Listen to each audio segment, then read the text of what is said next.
저는 오늘 본문 말씀 신명기 33장 29절 말씀을 가지고 당신은 진짜 행복한 사람입니다. 당신은 진짜 행복한 사람입니다. 이런 말씀의 제목을 가지고 함께 은혜를 나누겠습니다. 자, 저희 옆 사람에게 다시 한번 우리 인사할 때에 우리 그렇게 축복하면서 선언하며 우리 인사했으면 좋겠습니다. 뭐라고 인사하냐면 당신은 행복한 사람입니다 라고 이야기하십시다. 시작.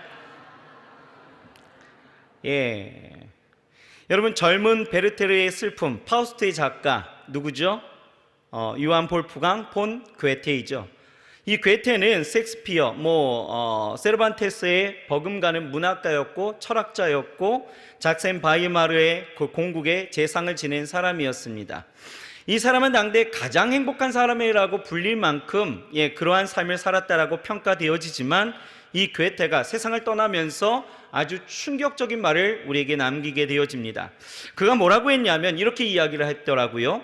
세상 사람들이 나를 다 행운아라고 했습니다. 불행을 모르는 사람으로 알았습니다. 그러나 제 평생에 저 자신이 나는 행복하다라고 생각한 적은 단 하루도 없었습니다. 이렇게 이야기를 합니다. 여러분들은 어떠십니까? 지금 여러분들은 행복하십니까? 긍정심리학의 창시자 마틴 셀리그만은요, 이 행복의 조건이라는 책에서 인간이 가지는 행복의 조건을 5가지로 우리에게 제시를 하고 있더라고요. 그 5가지 조건, 첫 번째는 뭐였냐 하면 긍정적인 정서가 있어야 사람이 행복하다, 이렇게 이야기를 합니다. 그러니까 사람은 태어나면서부터 회의적이고 부정적인 사람은 없어요. 그런데 인간이 성장하면서 부정적인 생각들을 가지게 된다는 거죠. 이 심리학자들에 의하면 사람은요 16살까지 되어지면서 자신에 관해서 17만 3천 개의 부정적인 메시지를 듣는다라고 합니다. 이에 반해 긍정적인 메시지는 16,000개에 지나지 않는다라고 이야기해요. 그러니까 사람은요 하루 평균에 29개 정도의 부정적인 메시지를 듣는 반면에 긍정적인 메시지는 겨우 2개, 3개 정도밖에 듣지 못한다라는 거죠. 여러분들 한번 삶을 생각해 보세요. 내가 부정적인 이야기를, 부정적인 생각들을 많이 하고 있는지, 아니면 긍정적인 것들을 내가 듣고 많이 하게 되어지는지. 그래서 어떤 사람들은 말하기를 사람이 생각의 90%가 늘 부정적이다, 이렇게 하는 이야기를 들어볼 수 있는데, 그러니 보십시오. 부정적인 메시지는 결국 사람을 부정적으로 만들 수밖에 없게 되어지고, 그 삶의 환경의 여부와 상관없이 상대와 비교해서 나는 불행하다 판단하게 하고 그렇게 느끼게 만든다는 것입니다. 그래서 긍정적인 정서가 가장 행복의 기본 요소이다, 이렇게 이야기를 하더라고요. 또 둘째는요, 몰입, 이렇게 이야기합니다. 몰입. 현재의 순간을 나는 집중하고 즐기고 있는가? 우리 휘견 형제가 노는 게 제일 좋대요. 뽀로로 근성이 있는 거죠. 그렇게 즐길 수 있는 것. 사람은요 집중하고 몰입할 때 행복감을 느끼고 또 그 안에서 나타나는 창의력과 생산성의 그 향상이 사람을 행복에 젖게 만든다, 이렇게 이야기를 하고 있습니다. 또 셋째는요 관계입니다. 관계. 나는 어떤 관계를 맺고 있는가? 좋은 관계를 갖게 되어지면 이 행복감을 높이고 스트레스를 줄여주는 아주 효과적인 그러한 모습을 갖게 되어진다라고 이야기를 하고요. 또 넷째는 의미라고 이야기를 합니다. 삶의 자리에서 주어진 것들에 내가 의미를 부여하고 내가 살아가는 그 삶의 목적과 목표를 분명히 함으로 이 사람은 행복감에 젖게 되어지고 또 삶의 만족감을 가져다 준다, 이렇게 이야기를 해요. 그리고 마지막이 바로 성취감입니다.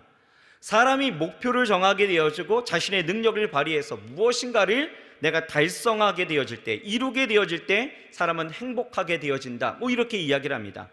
그러면서 이 셀르기만은요, 사람이 가지는 그 행복은 이런 조건 하나하나의 개별적인 요소가 작용해서 이루어지는 것이 아니라 이것이 서로 상호작용해서 진짜 행복이 만들어진다, 이렇게 또 이야기를 합니다. 예를 들면 이런 거예요. 긍정적인 정서가 몰입을 촉진하게 되어지고 또 몰입은 관계를 강화하게 되어지고 그 관계는 의미를 찾는 데 도움이 되어지고 또 의미 있는 삶은 성취감을 높인다라는 거죠. 그래서 인간이 행복해진다, 이렇게 결론을 맺었습니다. 이 책을 보면 굉장히 머리가 아프더라고요.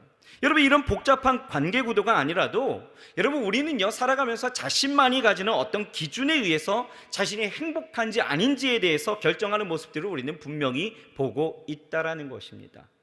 얼마 전에 한 자매가 안타까운 죽음을 맞이했다라는 그 뉴스를 접한 적이 있습니다. 제가 이 뉴스를 기억하고 있는 것이 이 자매가 죽은 이유 때문입니다. 이 자매는요 자신이 남들보다 두상이 안 이뻐서 얼굴하고 비율이 안 맞아서 외모 컴플렉스에 생겼다라고 이야기를 해요. 그래서 모자를 써도요 안 어울려요. 그래서 또 헤어 수업에 가고 머리를 정말 거금을 들이고 그렇게 했는데도 남들이 봤을 땐 예쁘다라고 이야기하는데 자기가 봤을 때는 자기가 생각한 만큼 안 나온 거죠. 안 예쁘다라고 생각한 거예요. 그래서 자신은 불행하다라고 생각한 그 찰나에 지인이 권유를 합니다. 어떤 걸 권유하면 두상을 좀 축소하는 수술이 있다라고 하는데 그걸 해보면 어떻겠니? 라고 해서 성형외과를 찾게 되어지고 그렇게 두상 성형을 했습니다. 별 수술이 다 있죠. 그런데요 이번에는 이 두상이 자기가 생각했던 것보다 너무 작아진 거예요. 그러니까 뭘 해도 예전보다 더 안 예쁘다라고 생각하니까 이제는 아예 밖으로 나오지도 않고 집안에 갇혀 그렇게 지내다가 결국 스스로 목숨을 끊었다라는 뉴스를 보았습니다. 저는 이 자매가 가진 행복의 조건이 뭘까라고 생각해 보면 우리가 이해하기 어렵지만 그가 가지고 있었던 행복의 조건은 하나예요. 외모, 그렇죠? 두상이죠, 두상. 이렇듯 사람마다 자신이 가지는 기준이 있어서 그 기준에 부합되지 못하면 그 기준을 채우려고 또 자신의 그런 행복을 위해서 파랑새를 쫓듯 그냥 부단히 애쓰고 힘쓰는 것이 우리의 삶에 살아가는 행복을 찾아서 행복하기 위해서 살아가긴 우리의 전형적인 모습이 아닐까 이런 생각을 하게 되어지는데요. 여러분, 안타까운 것은 그렇게 우리가 애를 쓰며 살아가도 통계를 보게 되어지면 자신이 행복하다라고 느끼는 사람의 비율이 채 30%를 넘지 않는다라는 것입니다. 우리 좀 전에 당신은 행복한 사람입니다 라고 이야기했을 때 여러분 웃는 이유가 분명히 있을 거예요.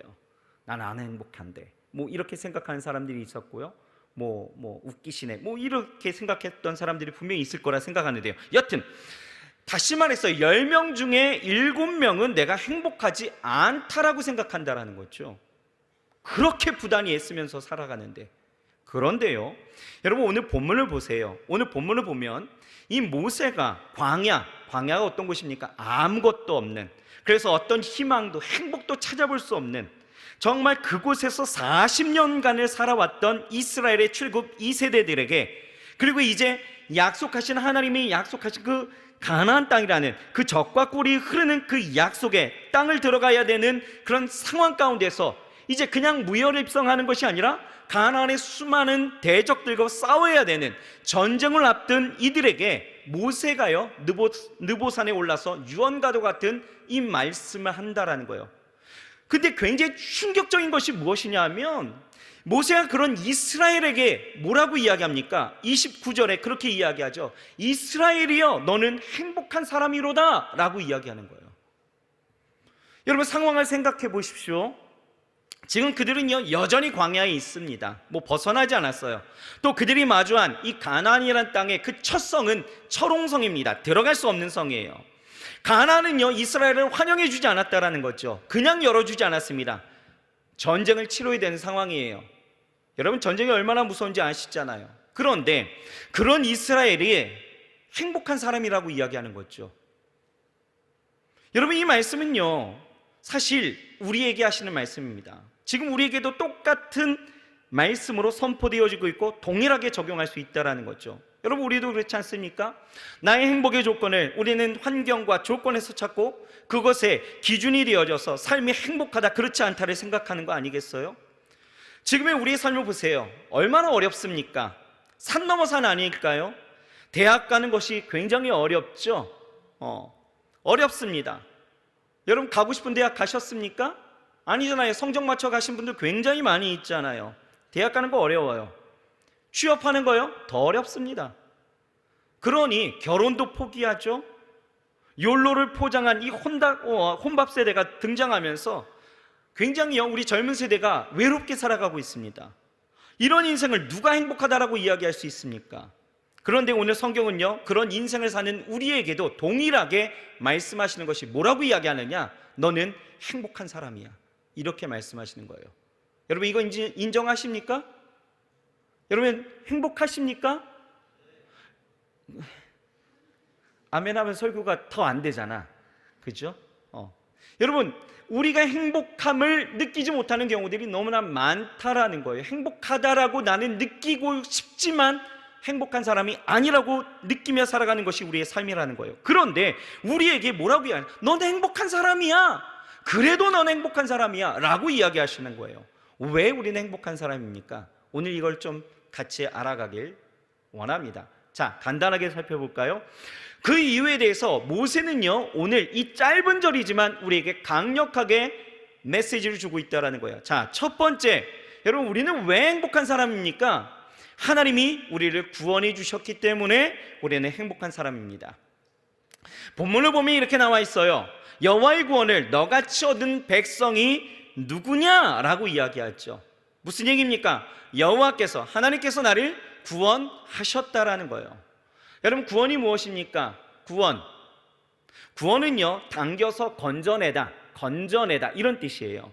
그러니까 구원이라는 것은 내 삶 가운데 있는 나를 행복하지 못하게 하는 이런 어떤 환경 속에 고난과 질병, 기근과 위험, 더 근본적으로는 죄와 사단으로부터 건져내는 것이죠. 여러분, 그렇습니다.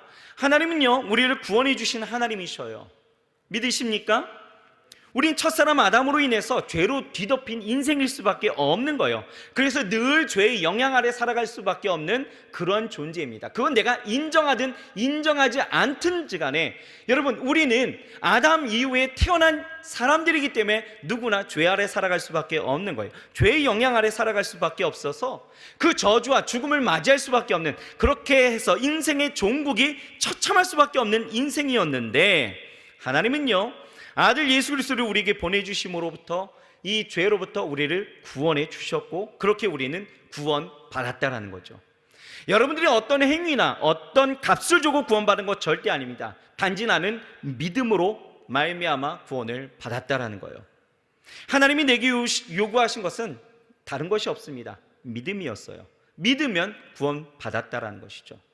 여러분, 사람의 불행이, 그 불행의 출발이 어디에서 온 줄 아십니까? 여러분, 사람이 돈이 없어서일까요? 불행한 것이 건강하지 못해서일까요? 우리는 대부분 다 그렇게 생각하잖아요. 난 돈이 없었고, 남들보다 명품도 없고, 뭣도 없고, 어떤 그런 환경적인 요소를 우리는 많이 생각하잖아요. 하지만 여러분, 사람의 모든 불행은 어디에서 시작하느냐? 죄에서 시작합니다.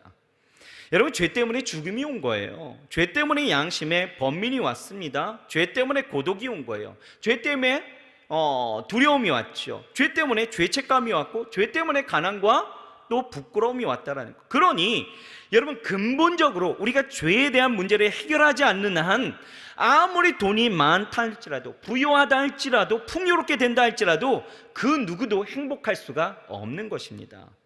죄의 문제를 해결받지 못하면 그 누구도 참된 평안과 안식을 누릴 수가 없는 거죠. 그래서 다윗은요, 시편 32편에 1절부터 2절에 이렇게 노래하고 있습니다. 뭐라고 고백하냐? 자, 같이 한번 읽어봅시다. 시작. 허물의 사함을 얻고 그 죄의 가리움을 받은 자는 뭐가 있어요? 복이 있대요. 또 마음에 간사가 없고 여호와께 정죄를 당치 않는 자가 뭐가 있어요? 복이 있대요. 여러분, 우리는 단순히 생각해봐도 그렇습니다.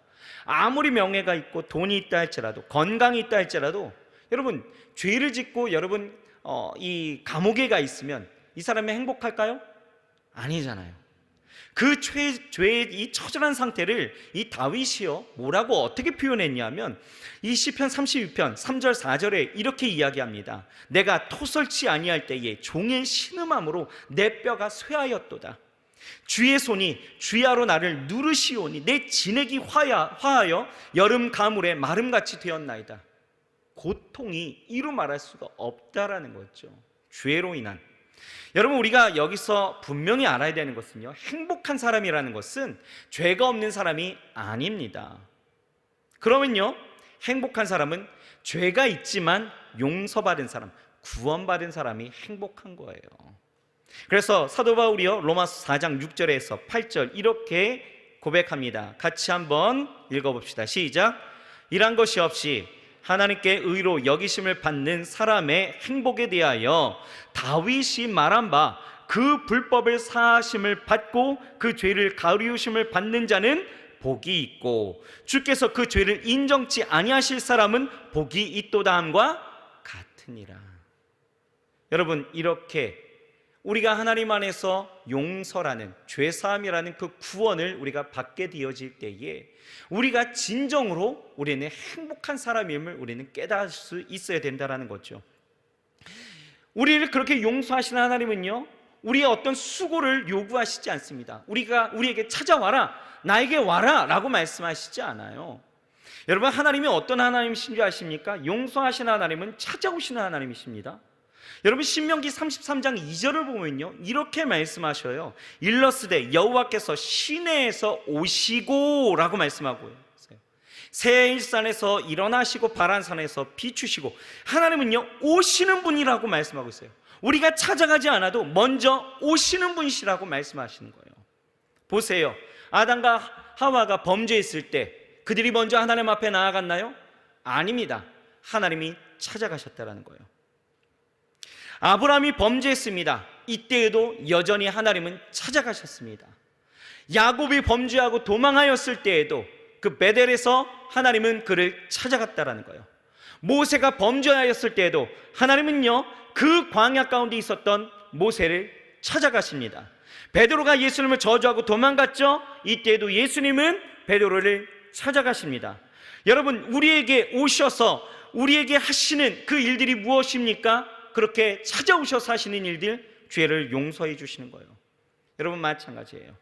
늘 연약하며 우리는 자주 쓰러지고 넘어지죠. 매일매일 일상의 삶에서 우리는 하나님 보시기에 민망한 일들을, 참 부끄러운 짓들을 많이 하고 있다는 것을 우리는 자기 스스로가 알게 되어지고, 하나님 앞에 선다라는 것이 굉장히 두렵게 느낄 때가 분명히 있습니다. 하지만 그때 주님이 찾아오십니다. 그리고 우리로 회개케 하시고 우리를 구원해 주시는 거예요. 그러니 나의 그 근본적인, 나를 불행하다 여기게 하는 그 근본적인 것들을 하나님이 용서하시고 구원하시니, 여러분, 우리는 정말 진짜로 행복한 사람 맞습니다. 여러분, 좌우 옆 사람에게 다시 한번 여러분 인사해 주세요. 너 진짜 행복한 사람이야 라고 인사해 주십시오. 여러분, 건강하지 못해도 상관없어요. 사방이 다 둘러싸여도 상관없습니다. 여러 가지 문제가 복잡해도 상관없습니다. 가정의 문제, 직장의 문제, 관계적인 문제가 있어도 상관없습니다. 그것으로 인해서 마음이 아프고 여러분 범민할지라도 상관없습니다. 여러분, 하나님이 우리를 구원하시니 우리는 가장 기본적으로 행복한 사람 맞습니다.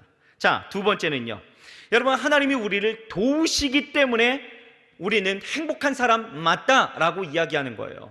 오늘 본문을 보면 뭐라고 이야기하느냐? 그는 너를 돕는 방패시오, 이렇게 말씀하고 있는 거예요. 여호와가 돕는 방패라고 말씀하고 있는 거예요. 하나님은요 전쟁에서 이스라엘 백성들을 늘 도우셨습니다. 하나님은 결코 우리 인생의 자리에서도요 늘 우리가 너 알아서 해 라고 방치하시는 분이 절대 아니시더라는 거죠.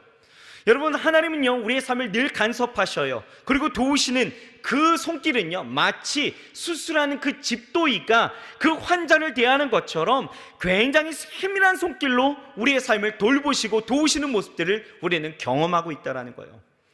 여러분, 내가 경험하지 않았어도요 성경을 보세요. 한번 이스라엘 백성들이요 출애굽할 때를 봐도 하나님이 정말 세밀하다는 것을 우리가 알 수 있는 것이, 여러분, 출애굽의 여정, 이 한날 한날이요 하나님의 도우심의 연속이었는데, 시작부터 보시죠.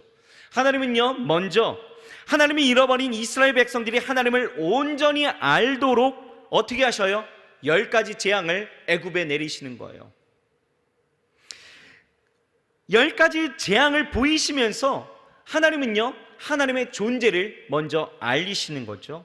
그러면서 이스라엘이 출애굽을 이제 드디어 하게 되어질 때, 이 430년간의 그 수고를 여러분, 두려움에 휩싸인 애굽 사람들을 통해서 소와 양, 은금, 패물과 의복까지 다 내어주게 하심으로 그렇게 보상하셨다라는 거예요. 이해가 되셔요?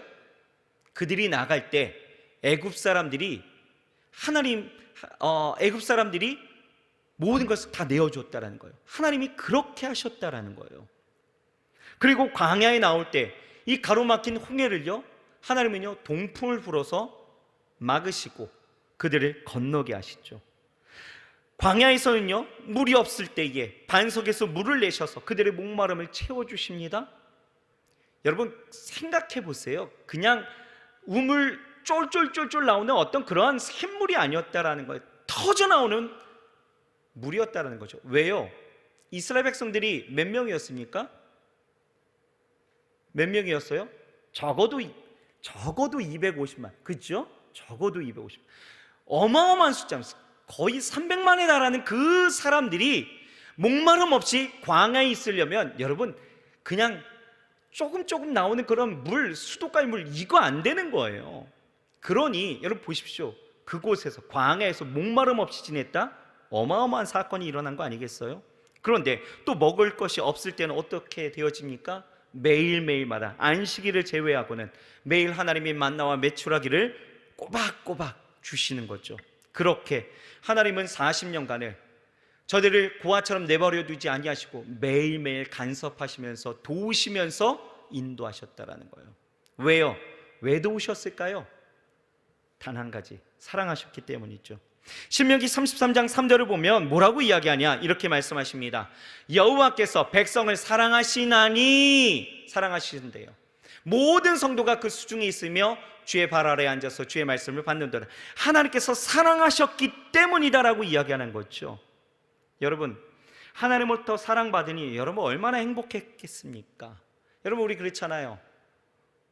내가 나를 사랑하는 사람이 내 주변에 있을 때에 여러분 얼마나 행복합니까? 그죠?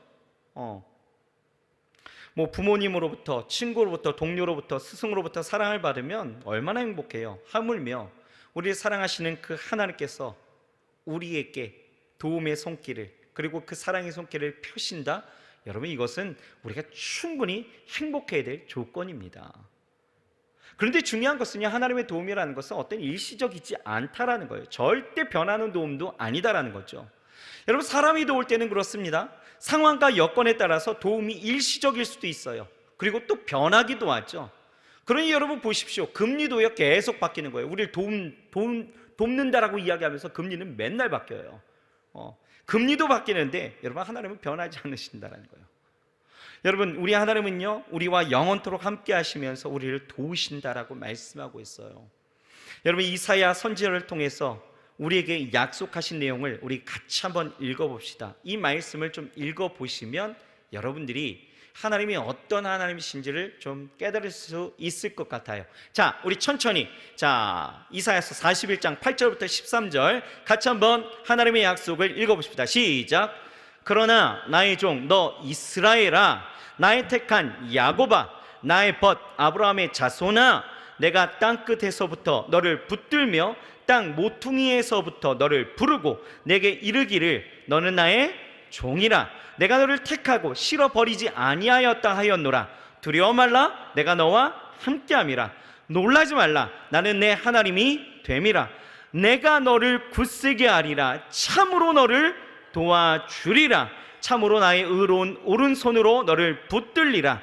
보라, 내게 노하던 자들이 수치와 욕을 당할 것이고 너와 다투던 자들이 아무것도 아닌 것 같이 될 것이고 멸망할 것이라.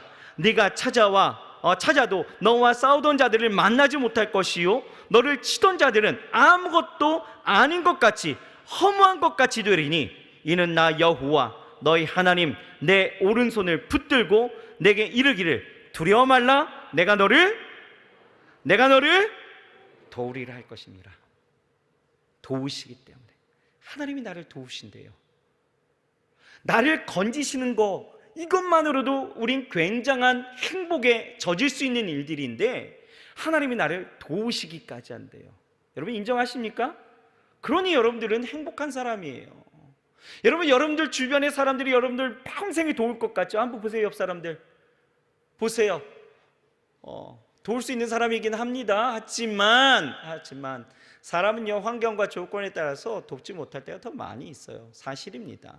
그런데 하나님은요, 우리에게 약속까지 하신 것이 내가 너를 도울 거야. 내가 너를 도울 거야. 내가 평생에 너와 함께하며 내가 너를 도울 거야. 여러분, 우리가 이 하나님을 확신하고 살아가게 되어진다면 우리는 충분히 행복한 사람입니다. 여러분, 내 능력이 안 되니까, 내 힘이 안 되니까 우리 불행하다라고 생각하잖아요. 그런데 하나님이 도우신대요. 그러니 우리는 행복한 사람 맞습니다. 여러분, 행복한 사람으로 여러분을 늘 아름답게 살아가실 주의 이름으로 축원합니다. 마지막 셋째는요, 하나님이 친히 싸워서 승리케 하시기 때문에 우리는 행복한 사람이래요. 여러분, 우리 인생이 나홀로 피 흘리는 싸움을 싸우다가 쓰러지는 것 같아 보이지만, 그러나 여러분, 우리 하나님이 친히 능력을 주시고 결국 우리로 승리케 하신다라고 말씀하고 있습니다. 여러분, 신명기 33장 3절을 보면 뭐라고 나와 있냐면 모든 성도가 그 수중에 있으며 라고 말씀하고 있어요. 무슨 얘기냐면 우리의 인생이, 모든 성도가, 하나님을 따르는 우리 모두가 누구 안에? 하나님의 수중, 하나님의 손 안에 있다라고 말씀하고 있는 거예요. 하나님의 손 안에 있으면서 우리에게 행하시는 하나님의 일들이 무엇이냐? 하나님께서 우리 앞서 싸우신다라고 말씀하고 있습니다. 신명기 31장 3절을 우리 같이 한번 읽어보려고 했는데 읽어봅시다. 시작. 여호와께서 이미 말씀하신 것 같이 여호수아가 너를 거느리고 건널 것이요, 내 하나님 여호와 그가 내 앞서 건너가사 이 민족들을 내 앞에서 멸하시고 너를 그 땅을 얻게 하실 것이며. 여러분, 광야 40년을 정리하시면서 이 모세가 지금 이야기하는 것이 무엇입니까? 너 건너갈 거야. 그런데 걱정하지 말라라는 거예요. 왜? 하나님이 이미 앞서 가셔서 그 전쟁을 싸워 이겨 놓겠다라고 말씀하고 있는 거죠. 여러분, 우리 인생의 싸움이요, 내가 하는 것 같아서, 내가 피 흘리는 전쟁과도 같아서 내가 힘들어 보이고 내가 불행하다라고 느낄 수 있겠지만 아닙니다. 여러분, 하나님이 나를 구원하시면서 또 내가 하나님의 그 사랑 안에 거하게 되어질 때에 하나님은요, 이미 오늘 우리에게 말씀하시는 것처럼 이미 싸워놓은, 이미 이겨놓은 싸움을 우리가 싸우게 될 것이다 라고 말씀하고 있는 거예요. 그러니 여러분, 우리는 뭐 하는 거예요? 이미 결과가 정해진 그 싸움을 우리는 그냥 나가서 신용만 하는 거예요. 여러분, 여호사밧이 했던 전투가 그런 거 아니겠습니까? 여호사밧이 한 것은 아무것도 없어요. 그냥 나가갖고 뭐만 했습니까? 신용만 하다가 전리품을 거두어들이는 일을 했다라는 것이죠. 어떻게 해요? 하나님을 신뢰하면서 나아갔을 때. 그렇습니다. 여러분, 인생이 혼자인 것 같고 내가 처절하게 사는 것 같아서 내 인생 왜 이렇게 불쌍해? 라고 생각한다면 여러분, 오산입니다. 하나님이요, 여러분들과 함께 하시면서 먼저 그 인생의 길을 걷고 그 인생의 길에서 먼저 싸우시고 이기셔서 여러분들이 그 길을 걷게 하신다라는 거예요. 그러니 여러분, 걱정하지 마십시오. 여러분들처럼 행복한 사람이 어디 있겠습니까? 오늘 이 모세가 여러분들을 향하여서 이야기하는 것, 당신은 정말로 행복한 사람입니다 라고 이야기하는 이 선언에 여러분, 귀를 기울이시고 귀를 여시고 여러분 그것을 인정하면서 나아가십시오. 나는 행복한 사람이다. 맞다, 나는 행복한 사람이다. 따라해 봅시다. 맞다, 나는 행복한 사람이다.